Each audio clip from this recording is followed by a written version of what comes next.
Hey, welcome back, everybody. Of course, you know me. My name is Dr. Keith McNally. I'm here with my co-host, Jody Holeton. Of course, this is Trail to Transformation, the podcast where veterans help veterans. We're here with Aaron, and Aaron, because he doesn't have a last name, and Zoom always seems to do that every once in a while. It surprises me. Aaron, welcome to the call. And please, before we begin, your last name. Gillette. Okay, cool. I appreciate that. Aaron, you are a veteran, of course, but before we kind of get into the gist of the conversation, give us some of your background. Who, what, where, when, and how did you serve the United States military? So I actually started. I joined when I was 17 years old. Found out about the split option program where you can go to boot camp your junior summer of high school, and I was like, oh, that sounds like a great way to spend my summer. Not really thinking it through, I guess. So that puts you in the reserves. I go back for my senior year, and I'm like, boy, I really don't want to go to college for what I thought after like seeing the world in a new light after boot camp. So I went active duty. Um, for about 4 years. I was enlisted. First duty assignment was Germany. It was great, but I didn't realize how good I had it, being my first place. Came back to the States, to Fort Bragg, North Carolina, or Camp Liberty now is the new name, and bought a brand new house at 22 years old. Then became a warrant officer and did another about 7 years on active duty and wanted to live near my kids, so I switched to the National Guard, and I've been here in New York now for about 6 years. I appreciate that. You missed all the you said all the good parts, except what did you actually do in service? So I'm an Air Defense Warrant Officer. Um, kind of deal with computers and worrying about the stuff that's in the sky. Well, I appreciate that. And so what are you doing up in New York now? So now in New York, I stay at home with my twins that are 16 months old, and just have my weekend drills and my 2 weeks a year. Well, wait.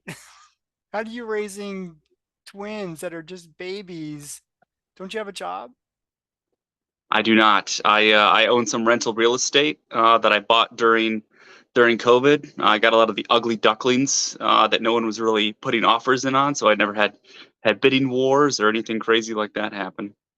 Well, then let's dive into this. This is all about how you became successful in real estate. And so, Jody, you're about ready to buy your own house too, I think, based on all the information that you've gathered through Aaron. Um, Using the VA home loan looks like a good option, yes? Super.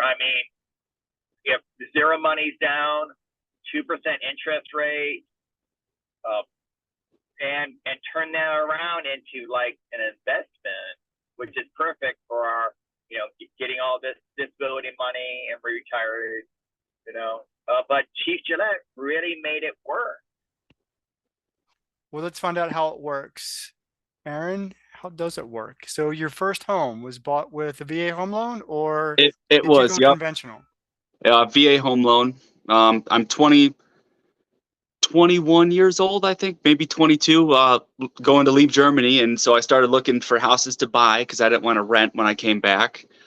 Um, And funny enough, the house that I ended up buying, I put an offer in on about 3 months before I moved, and they said, "Oh no, we don't want to accept that offer." And then once I physically got there, I actually put an offer in for less money with more concessions, and it was approved because the house still hadn't moved. Hmm. Um, So is it a single family home? Is it a duplex? What were yeah, you looking to buy? so this was a single family, brand new build on a newly built street, only about 10 minutes from one of the gates.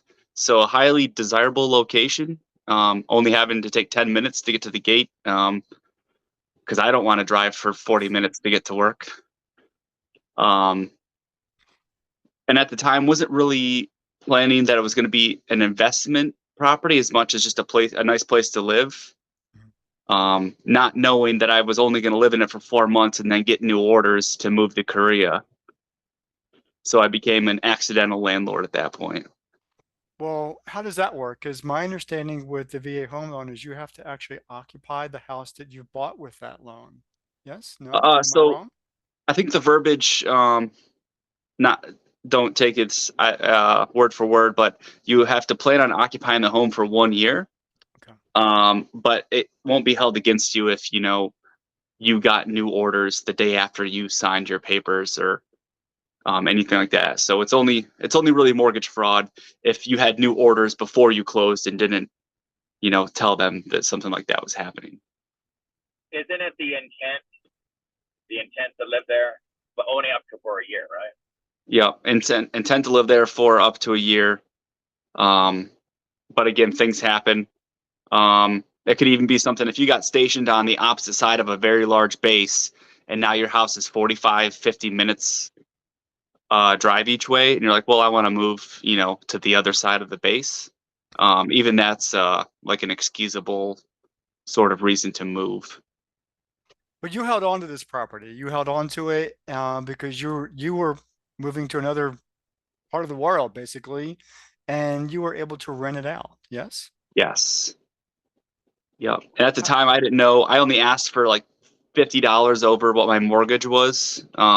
Being young kid, not knowing what's really going on, and I just wanted to kind of almost build a little bit of excitement for people, like, oh, this is a really great deal, let me jump on it. So I wouldn't be sitting vacant for a month or two waiting for a renter, because the last thing I wanted was to have to cover a mortgage payment that in a house I wasn't living in.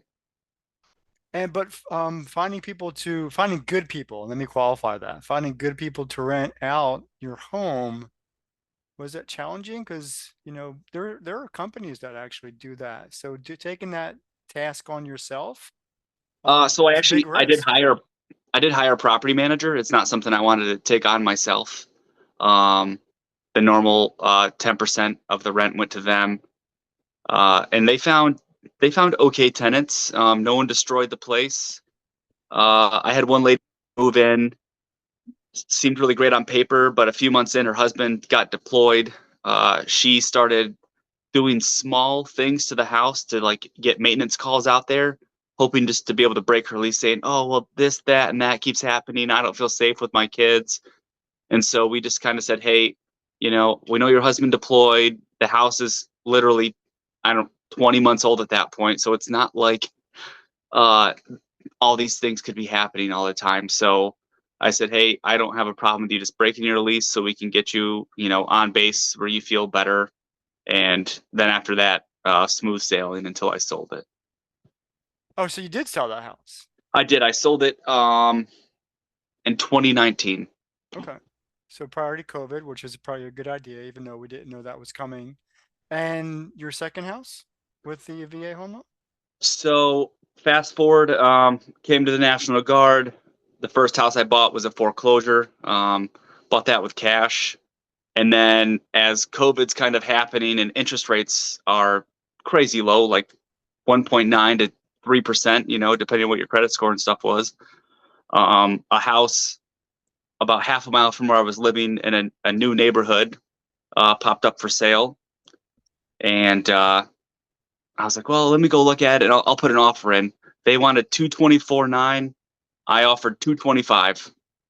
And because they had already moved and they were paid a nice relocation bonus from the company that made them move, they said, well, I'm a veteran. This guy's a veteran. We're going to take his offer. So just kind of, luck at that point. Well, good for you. But then you started collecting houses as a hobby. Yes. Then as I'm under contract here, I get under contract on my first property that I'm buying specifically to make a rental.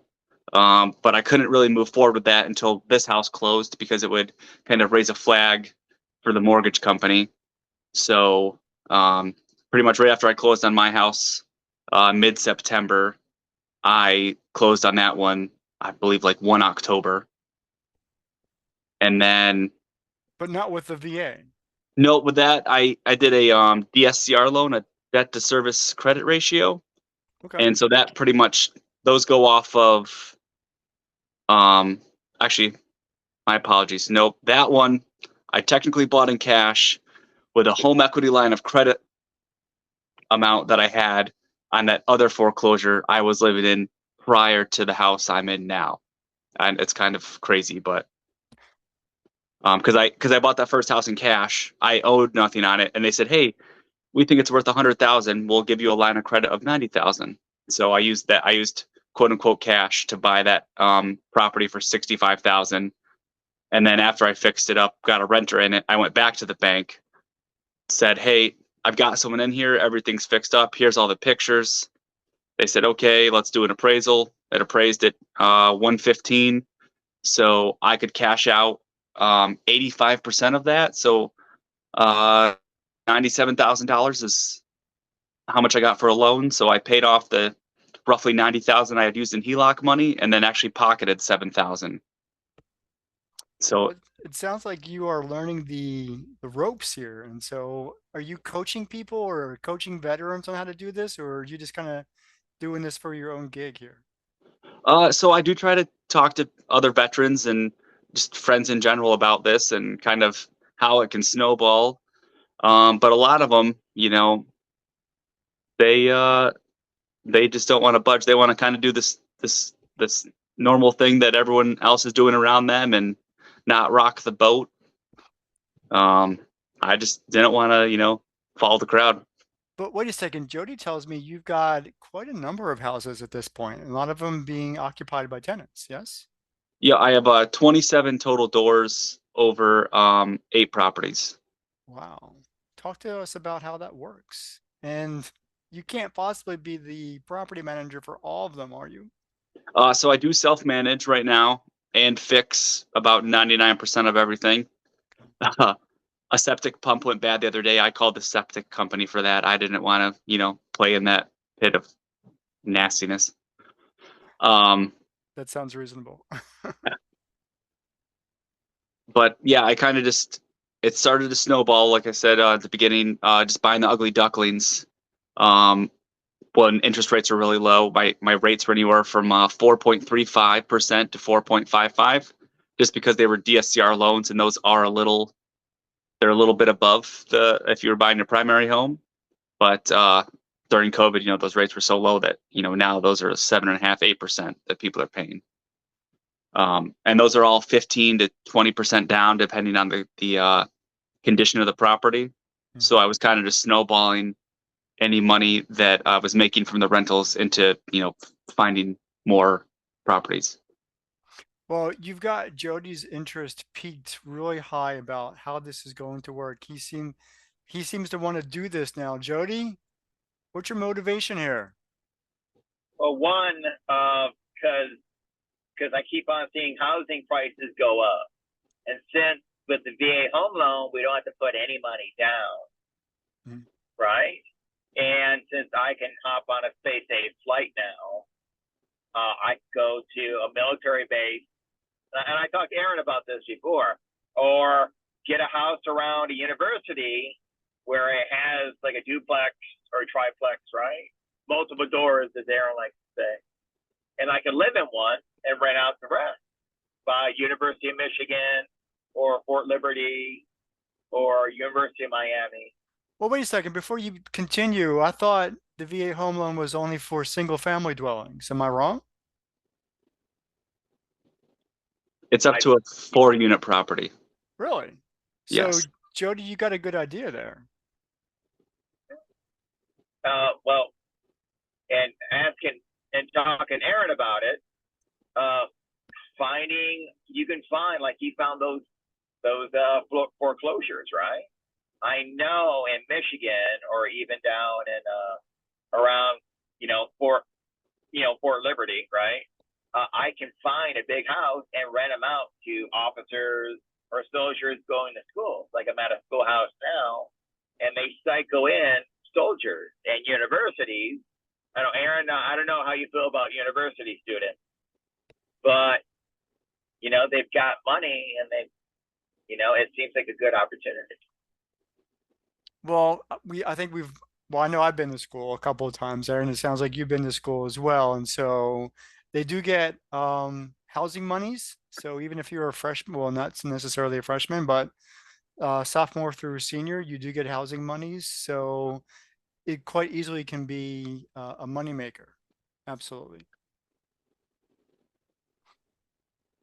Jody? Hey, Aaron, how do you pick out your tenant? How's that whole process work? So I use a online application called Turbo Tenant, and on there that will post your property to roughly like 20 different websites, and from there there's a pre-screener that they can fill out, and there's a few generic questions that it asks, and you can add up to like 4 additional custom questions. And so that's what I do is it listed on a bunch of places except Facebook Marketplace. It can no longer post straight to Facebook. I have to create a separate posting for that. And people will message me either on Facebook, where that's a lot of people usually get a hold of me, and either ask questions or almost kind of weed themselves out right from the start if they're, rude in the messaging or repeating the same, like in my description, I'm very exact on, if I allow pets and how I want this and, all these things. And so if they message me with these questions right off the bat that are right in this paragraph that they haven't taken the time to read, they kind of go to my bottom of my potential list of renters. And then I go through and, the first few that get a hold of me that seem to meet all the blocks, I'll kind of reach out and say, hey, would you like to view the property? And usually by the first or second person that views the property, they've decided to rent it. So are you kind of maintaining that role as you accumulate more dwelling places? Because that's a lot of work. Especially you said you were also doing a lot of the maintenance. Yeah, so at first it was kind of daunting because my first place, I had 130 people reach out to me in about 5 days. So it was kind of overwhelming at first, but I kind of got the system in place, and I first reach out to people that I have now, either my tenants or my friends, and say, hey, I've got a place opening up. Do you or anyone you know need a place? So I don't even have to go through this whole process if they know someone that meets the criteria. But if not, I will list it about 30 days out from when that other person's moving out. And again, I get someone to look at it. Usually the other person's stuff is still in there and maybe a few things have to be done, but I say, hey, listen, like I would rather get you in here so you can physically see it and get a lease signed so we're good to move forward. And all these houses are in the New York area? Yeah? No? Yep. So they're all around the Syracuse area with about 25 minutes or so. So I have a mix, a couple single families that I usually don't hear from that much, except when I go to, fix something if they have a problem. And then a few multifamilies that usually I have more complaints there just because people are living close to each other and maybe get on each other's nerves, but it's not bad. I've only gotten called once at 2 a.m. for a hot water tank being out, but everything else has been pretty manageable. How'd you find the houses in the first place? Zillow, Facebook? So yep, my friend that I worked with, his wife was a realtor. So when something would pop up on the internet on the MLS, the multiple listing service, I would jump on a call with her and say, hey, I want to go check out this property. And that's how I've acquired all my places except one was a conversation I was having with my ex-wife's grandfather that's a realtor. And I said, hey, if you know of anyone selling anything, I'm looking to buy. And so that one was an off-market listing. 3 people looked at it. They all put in offers, but I did an escalation clause of $1,000 over my current offer up to like 20,000 over my initial, and so I got it for right around the middle. I think I offered 150, but I'd escalate to 175, and I got it for 162. So you said 27, you got 27 rentals, something like that? 27 total doors. Yeah. Okay, well, what does that mean? So one building could have multiple doors, you said? Yep. Okay. Yep. So I have like a converted motel that's 9 doors. So then a 6 unit, a 4 unit, a 3 unit, and then a few single families. So I know the people who are are listening are saying, well, how much are you generating per month or per year without, and just give us some ballparks. You don't have to kind of give us your salary here. How So lucrative is this?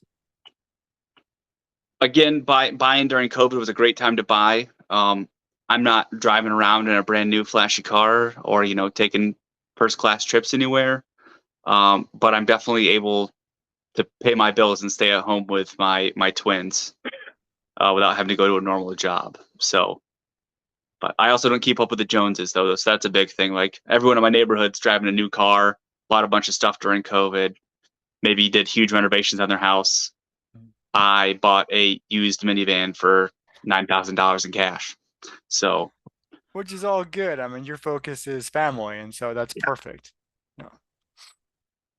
Jody, any last thoughts or any last questions before we kind of wrap up this conversation? I love what he's doing. I'm kind of inspired, but I try to do that as my younger self, trying to get into real estate. And I was in North Carolina out of Greenville, and I just didn't have a real good turnover with tenants, and we are talking about a college town, East Carolina University. So I applaud you for one for being able to find the right people and keeping them inside doors because that's where the money's made. Jody? So, Aaron, thank you so much for sharing all of that and really piqued my interest. Now I want to do it. What's advice for me? What's advice to other veterans who have this? Most veterans, like, they don't use the GI Bill, they don't use this, the VA home loan. What advice for us to get into this so we can make a profit or at least save some money? So one thing you can do is a VA assumable loan. So if someone in your area or wherever you're looking is selling and it is a VA loan, I believe that they all are assumable. That's kind of one of the good things about VA loans. So you might be able to get a property with that sweet 2% interest rate, but you are going to have to pay like today's cost for the place. So say they're asking 300,000, but the assumable loan's 200,000. You would have to come up with that $100,000 difference, but you'd be getting a 2% interest rate. So there's a give and take there. So if you're selling a property you're at now and putting that money forward, it's always it's a pretty good option if you're able to use it. But if you haven't used it or you really are trying to come in with no money down, depending where you live or where you're buying the property, you might have to actually have some money at closing. So in North Carolina, with the concession money I got from the builder, I think walked away from the closing table with a couple $100. But with my property in New York, you have to fill your escrow, your year of taxes, right, up front, and a few other costs that aren't paid for inside the loan. So I ended up having to bring like $13,500 to the closing table. Well, But that I'm glad you brought that up about escrow. Is there a way for veterans to kind of not having to pay property tax? Is that so depending on the state you live in, they have different rules. And so like New York, I know if you have a DD 214 from any time when you were in the service and discharged, that can take quote unquote 25% off of your property taxes, but it's not an actual 25%. I kind of did the math and I think 1% equals like $600 off your assessed value. So it can add up. So if you have a VA disability rating, that can be added on there too. So if you're at 100% with the VA, you can't get 125% off your taxes, but you can go up to that 100% mark, which would take off roughly like $60,000 of assessed value. And then some areas too, the school taxes will also give you a break for disability ratings, but unfortunately, my district does not. that is quite an incentive. Jody, what do you think about that? Well, Michigan. Well, my father is he's 100% disabled from the Vietnam War, Agent Orange, and he pays no property tax because of this. Michigan's different. Each state I know Maryland does a weird percentage, but this would be great for me to look into. If I buy a house with say 4 doors, live in one door, like outside University of Michigan or Michigan State, I could make a decent living, renting out or at least paying for the property with no property tax.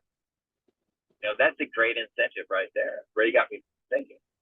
And that would kind of be a good place to start for you to kind of get into property management moving forward. That actually kind of benefits you a great deal.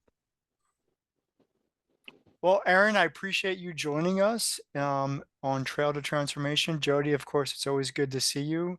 I love these conversations because we are educating veterans on how to live better as veterans. And so with that, we'll see you next time. Take care. All right. Have a good one.